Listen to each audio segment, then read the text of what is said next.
నమస్తే, welcome to our channel. నేను ఆదిత్య.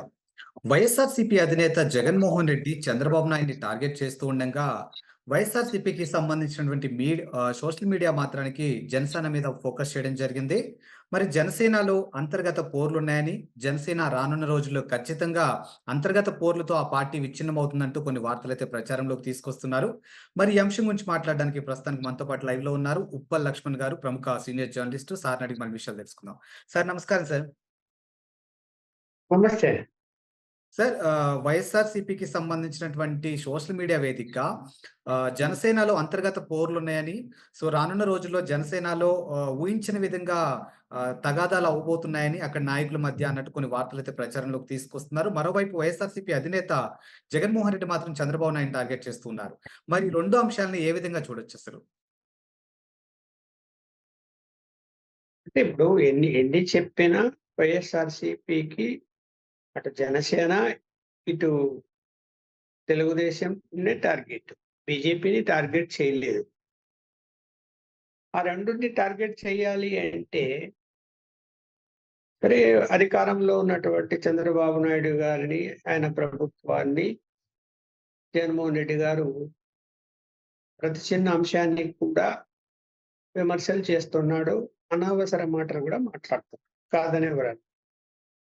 మరి మీరు అన్నట్టు జనసేన పార్టీ విషయంలో సోషల్ మీడియా అంటే వైఎస్ఆర్‌సీపీకి చెందిన సోషల్ మీడియా ఆ పార్టీలో ఏదో లుకలుకలు జరుగుతున్నాయి. పార్టీ పరిస్థితి ఫ్యూచర్ ఎలా ఉంటుందో, ఏమైనా చిలికలు వస్తాయా అన్నది మనం చూస్తున్నాం. అయితే ఏంటంటే ఇప్పుడు 3 నెలల కాలం దాటిపోయింది. ప్రభుత్వం అధికారంలోకి వచ్చి అంటే ఎన్డీఏ కూటమి. కూటమిలో ఉన్నటువంటి 3 పార్టీల యొక్క కార్యకర్తలు, నాయకులు కూడా సంతృప్తికరంగా అయితే లేరు. 3 నెలల్లో కార్యకర్తలకు లేకపోతే చిన్న చిన్న నాయకులకు కష్టపడి పనిచేసినటువంటి వారికి గత ప్రభుత్వంలో తన్నులు తిని జైలుకు పోయిన వాళ్ళు, అలాగే డబ్బులు ఖర్చు పెట్టుకొని పనిచేసిన వాళ్ళు, వీళ్ళందరి పరిస్థితి ఏమిటి అన్నది ఏదైనా మనకు పార్టీలో అంటే ప్రభుత్వంలో ఏదైనా అవకాశాలు లభిస్తాయా, లభించవా అనేటువంటిది ఇవాళ చర్చ మొదలైంది. అలాగే రెండో అంశం ఏమిటంటే రెడ్ బుక్ చూపించి ఎన్నికల ముందు మేము అయి చేస్తాం, ఇది చేస్తాం, వాళ్ళ సంగతి తెలుస్తామని చెప్పినటువంటి తెలుగుదేశం పార్టీ, ప్రత్యేకించి తెలుగుదేశం పార్టీనే అది రెడ్ బుక్ చూపించి చెప్పింది. సరే, లోకేష్ చూపించినా ఆయన అందరూ సమర్థించారు. మరి ఇప్పుడు అధికారంలోకి వచ్చి 3 నెలలు అయిపోయింది కదా. ప్రధానమైనటువంటి టార్గెట్ జగన్మోహన్ రెడ్డి కదా. అసలు అతని మీద ఏమి కేసులు ఎస్టాబ్లిష్ కాలేదా? ఎందుకు అరెస్ట్ చేసి వేయలేకపోయారు అన్నది చర్చ నడుస్తుంది ఇవాళ. అంటే ఆలోచనలో పడ్డారా? అంటే ఎవరు? చంద్రబాబు నాయుడు గారు తొందరపడ్డం లేదా పిరికితనంతో ఉన్నాడా అని కూడా చర్చించుకుంటున్నారు. ఆ పార్టీ కార్యకర్తలు, ఆ పార్టీ నాయకులు, వేరే వాళ్ళు. సరే, ఇప్పుడు పదవులు ఆశించినటువంటి జనసేన కానీ, బీజేపీ కానీ అసలు ఎవరికి ఏం పదవులు వస్తాయో తెలీదు, వస్తాయో రావో తెలీదు.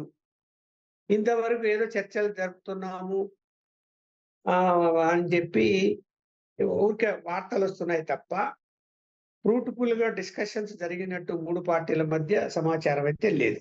ఆ మధ్య ఈ వరదలు రాకముందు సోషల్ మీడియాలో ఒకటి మూవ్ అయింది. అంటే తెలుగుదేశం పార్టీకి ఇంత శాతము, జనసేనకి ఇంత శాతము, బీజేపీకి ఇంత శాతం. అది కూడా అధికారికంగా ఎవరైనా చెప్పలేదు. ఇప్పుడు అన్ని చాలా కార్పొరేషన్లు కానీ, లేకపోతే ఇతర పదవులు కానీ, సలహాదారులు కానీ, ఇన్క్లూడింగ్ టీటీడీ బోర్డు కానీ, ఏవి ఇంతవరకు నామినేటెడ్ పదవులు భర్తీ చేయలేదు.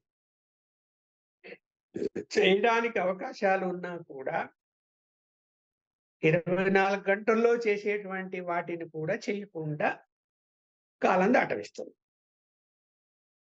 మరి ఇంకా ఎంతకాలం దాటవేస్తారు? రెండోది, అసలు ముందు అధినాయకుడి యొక్క అంటే ముందు తెలుగుదేశం వాళ్ళ విషయం చెప్తా. ఆ పార్టీకి సంబంధించిన నాయకులు, కార్యకర్తలు ఏదైనా అంటే ఎన్నికల ముందు కొంతమందికి హామీ ఇచ్చి ఉన్నారు. మీకు ఈ పదవులు ఇస్తాము, ఆ పదవులు ఇస్తాము, పని చేయండి అని. అసలు వాళ్ళకి అపాయింట్మెంట్ దొరకటం లేదు. ఏమంటే సార్ బిజీ ఉన్నారు అని చెప్పి. సరే ఇప్పుడంటే వరదలొచ్చాయి. ఆ పని మీద ఉన్నారు. మనం అపాయింట్మెంట్లు అవన్నీ ఇప్పుడు ఇచ్చే అవకాశం ఉండదు. కష్టపడి పని చేశారు. కాదని మనం అన్నాం. అంతకుముందు 2 నెలల ముందు కూడా ఎలాంటి అపాయింట్మెంట్లు సాధారణమైన కార్యకర్తలకు గాని, లేకపోతే ఆశ పెట్టుకున్న నాయకులకు గాని దొరకలేదు. అది వాళ్ళ అసంతృప్తి అలా ఉంది. ఇంక బీజేపీకొస్తే బీజేపీలో కానీ, జనసేనలో గాని ముందు బీజేపీ వాళ్ళు జనసేన వాళ్ళు చేస్తారు. బీజేపీలో కూడా పరిస్థితి ఏంటి ఇవాళ? గెలిచినటువంటి ముగ్గురు పార్లమెంటుల్లో ఒకరు తప్ప ఇద్దరు తెలుగుదేశం నుంచి ఇద్దరు వేరే పార్టీ నుంచి వచ్చేవాళ్ళు.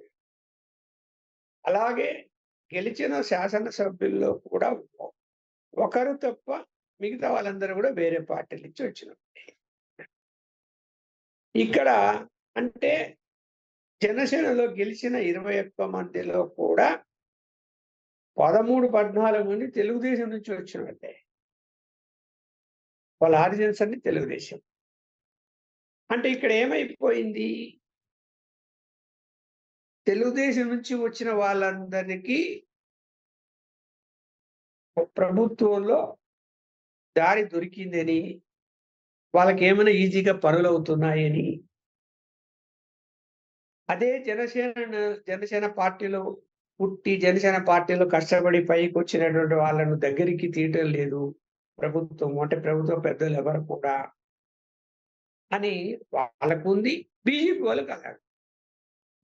బీజేపీ వాళ్ళ పరిస్థితి కూడా అలాగే. సునా చౌదరికి ఎంబడే అపాయింట్మెంట్ దొరుకుతది. సీఎం రమేష్‌కు అపాయింట్మెంట్ దొరుకుతది. సీఎం వెనకమ్మట తిరగగలుగుతారు. సరే ఆయన ఎంపీని, ఎమ్మెల్యే కావచ్చు. ఓకే. బట్ ఇతరుల పరిస్థితి ఏంది? అందువలన జనసేనలో ఇప్పుడు జనసేనలో పార్టీకి కష్టపడి పనిచేసి పైకొచ్చి ఎన్నికల్లో ఖర్చు పెట్టుకొని కొంతమంది సరే అనుకోవచ్చు మామూలుగా అయితే టీడీపీ సపోర్ట్ లేనిది బీజేపీ ఎలా గెలుస్తది? జనసేన ఎలా గెలుస్తది? సపోర్ట్ చేయడం వల్లే గెలిచారు గదా! అని చెప్పి తెలుగుదేశం వాళ్ళు ఆర్గ్యుమెంట్ చేయొచ్చు. కాదనలే. తెలుగుదేశం సపోర్ట్ వల్లనే గెలిచారు. గెలిచిన తర్వాత ఇప్పుడు కూటమి ప్రభుత్వం ఏర్పడిన తర్వాత పార్టీలో ఉన్నటువంటి జనసేనలో శాసనసభ్యులు కానీ, బీజేపీలో శాసనసభ్యులు కానీ వాళ్ళకున్న విలువ ఏమిటి? ఇక్కడ మనం క్యాబినెట్‌లో బీజేపీ నుంచి ఒక మంత్రి ఉన్నాడు. జనసేన నుంచి మంత్రులు ఇద్దరున్నారు. క్యాబినెట్ మీటింగ్ జరిగినా, ఏదైనా రివ్యూలు మీటింగ్ జరిగినా, ముఖ్యమంత్రి కూటమి ప్రభుత్వం అనుకున్నప్పుడు జనసేన వాళ్ళకు ప్రాధాన్యత ఇవ్వాలి. బీజేపీకి ప్రాధాన్యత ఇవ్వాలి. అలా కనపడటం లేదు. కేవలం ఆ తెలుగుదేశం పార్టీకి సంబంధించినటువంటి వాళ్ళకే ప్రాధాన్యత కనిపిస్తున్నట్టు మనం చూస్తున్నాం. ఇంకా ప్రత్యేకించి చెప్పాలంటే లోకేష్‌కు అత్యంత ప్రాధాన్యత కనిపిస్తుంది.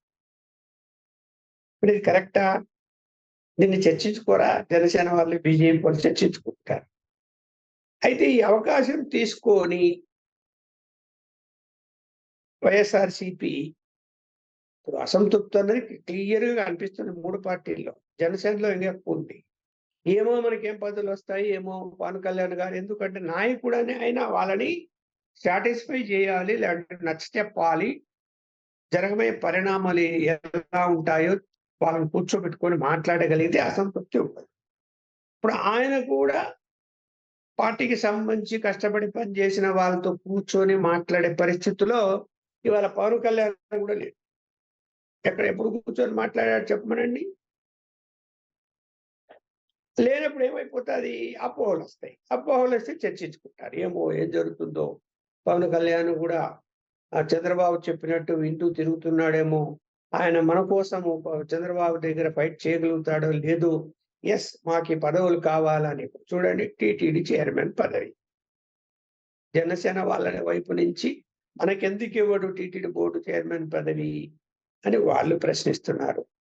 బీజేపీ ఆంతరంగికంగా మనం తీసుకోవాలా అంటున్నది. పోనీ తెలుగుదేశం సంబంధించి ఎవరైనా నియమించాలి అని అనుకుంటే నియమించి ఉండొచ్చు. ఈ పార్టీకి నియమించటం లేదు. రకరకాల పేర్లు వచ్చాయి. ఇదిగో ఇవాళ సాయంత్రానికి ఆర్డర్ అయిపోతుంది, రేపు ఆర్డర్ అయిపోతుంది, లీకేజ్. ఏం ఆర్డర్ కాలేదు, ఎవరిని నియమించలేదు.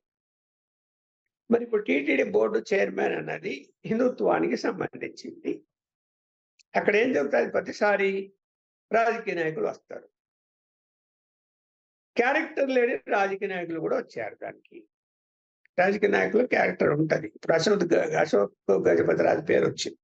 ఎస్, క్యారెక్టర్ ఉంది. ఆయన నీతి నిజాయితీతో ఉన్నాడు తెలుగుదేశం పార్టీలో. మేము కళ్ళారా చూసాము. ఆయన మంత్రిగా ఉన్నా కూడా ఎంత నిజాయితీగా ఉన్నాడో, ఎంత నీతిమంతుడిగా ఉన్నాడో. అట్లాంటి వారిని నియమిస్తే తప్పుపట్టరు ఎవరు. ఇంకొకనెవనో నియమిస్తే క్యారెక్టర్ లేని అతన్ని జనసేన బీజేపీ నుంచి తప్పుపడతారా లేదా? చూడు, మాకు ఇవ్వలేదు ఈ అవకాశం, పలానా ఆయనకి ఇచ్చాడు, ఇవ్వబోతున్నాడను, ఇచ్చాడను, ఆయన అలాంటి వాడు, ఇలాంటి వాడు అని. అందువల్ల ఈ విషయంలో కఠిన నిర్ణయమా లేకపోతే పాజిటివ్గా నిర్ణయమా త్వరగా తీసుకుంటే గనక ఆ ఇష్యూ అక్కడికి అయిపోతుంది. మిగతా ఇష్యూలు వస్తాయి. ఇప్పుడు ఏది తీసుకోవడం లేదు ఇప్పుడు. ఇప్పుడు జనసేనలో ఖచ్చితంగా పార్టీలో ఏ పార్టీలో అయినా కూడా గ్రూపిజాలు ఉంటాయి. ఇప్పుడు బీజేపీ కూడా దానికి అతీతం కాదు. ఇప్పుడు జనసేన అంటే మన వైఎస్ఆర్సీపీ ప్రభుత్వ పాలనలో కూడా బీజేపీలో 2 గ్రూపులు ఉన్నాయా లేదా? ఒకటేమో చంద్రబాబు అనుకూలంగా, ఒకటేమో జగన్మోహన్ రెడ్డికి అనుకూలంగా పనిచేసినట్టు వార్తలు వచ్చాయి. వాళ్ళ వ్యవహార శైలి కూడా అనుమానం వచ్చింది. అలాగే వ్యవహరించారు. ఇప్పుడు కూడా అలాగే నడుస్తున్నది. జనసేనలో అలాగే నడుస్తుంది. ఇంకా దాన్ని సోషల్ మీడియాలో ఇప్పుడు మనకు ఒక 10% న్యూస్ దొరికితే దాన్ని 100% క్రియేట్ చేసి ఇవాళ పెడుతున్నారు. ఒక్కో సందర్భంలో 0 ఏమి లేకపోయినా కూడా క్రియేట్ చేసి పెడుతున్నారు. ఎందుకు? అబాస్పాలు చేయడానికి. ఇప్పుడు సరే, వరదలు వచ్చాయి కాబట్టి కాస్త ఈ యొక్క నెల రోజులు స్తబ్దత ఏర్పడింది. కానీ ఇంకా ఇప్పుడు వరదలు అయిపోయాయి. సహాయ కార్యక్రమాలు ముమ్మరంగా నడుస్తున్నాయి. ఇంకా వారం 10 రోజుల తర్వాత ఇంకా మళ్ళీ ఇవన్నీ వస్తాయి. ఇవన్నీ చర్చకు వస్తాయి. ఏం చేస్తారు, ఏంటి, ఎవరు నియమిస్తారు, ఎవరు నియమించరు, అసలు ఎవరికి అవకాశాలు ఉన్నాయి. ఇప్పుడు కూటమి అన్న తర్వాత జనసేన నాయకుడు తర్వాత ఎవరు? పవన్ కళ్యాణ్, చంద్రబాబు నాయుడు, బీజేపీ అధ్యక్షురాలు పురంధేశ్వరి.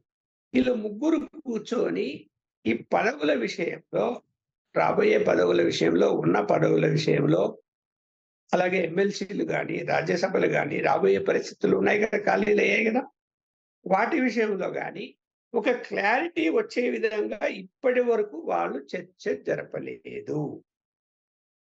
ఏ విషయంలో కూడా. అదేమంటే తెలుగుదేశం నుంచి కొంతమంది ఏం ఆర్గ్యుమెంట్ చేస్తున్నారంటే, కేంద్రంలో బీజేపీ అధికారంలో ఉంది, కేంద్రంలో కూడా నామినేటెడ్ పోస్టులు ఉన్నాయి కదా,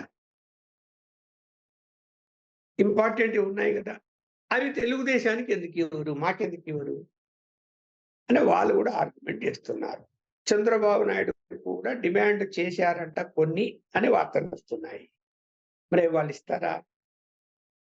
ఒకవేళ వాళ్ళు ఇవ్వలేదు అనుకోండి, ఆ అవకాశం తీసుకొని ఇక్కడ బీజేపీకి చంద్రబాబు నాయుడు గారు కూడా ఇవ్వరు అనుకోండి, ఇంకా వివాదం స్టార్ట్ అవుతుందా లేదా?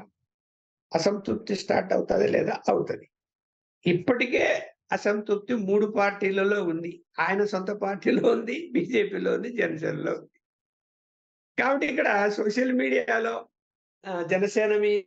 జనసేన టార్గెట్ చేసినట్టు చేస్తారు, చేయకుండా ఉంటారు. ప్రతిపక్షం అన్నాక వాళ్ళ పని అది. ఎక్కడేం జరుగుతుంది ఇంటర్నల్ గా. ఇప్పుడు ప్రతి పార్టీలో ఇంటర్నల్ గా జరిగే విషయాలు బయటికి చెప్పేవాళ్ళు చాలా మంది ఉంటారు. ఏం జరుగుతుంది? ఇప్పుడు నాలాంటి వాడికి అనేక అంశాలు ఎందుకొస్తాయి? నాకు వాళ్ళకున్న సంబంధాలను బట్టి ప్రతి పార్టీ వాళ్ళు లోపల ఏం జరిగింది చెప్తారు. చంద్రబాబు నాయుడు కూర్చోబెట్టుకొని మాట్లాడాడు అనుకోండి ఒక 10 మందితో. ఆ 10 మందిలో ఒక్కడైనా బయట చెప్తాడు లోపల ఏం జరిగిందో. అలాగే జనసేనలో, అలాగే బీజేపీలో కూడా. ఓకే. బట్ రహస్యంగా ఏముంది? విషయాలు బయటకు వచ్చినప్పుడు దానికి ఇంకా జోడించేసి ఖచ్చితంగా ప్రచారం చేస్తారు. ఇప్పుడు జనసేన మీద అదే చేస్తున్నారు. Thank you sir. ఇంక నీకు చంద్రబాబు మీద అంటావా? జగన్మోహన్ రెడ్డి గారే చూస్తున్నాం గదా! ఇప్పుడు ఈ వరదల్లో కూడా రాజకీయాలు మాట్లాడుతున్నారు. టార్గెట్ చేస్తున్నాడు. Thank you sir.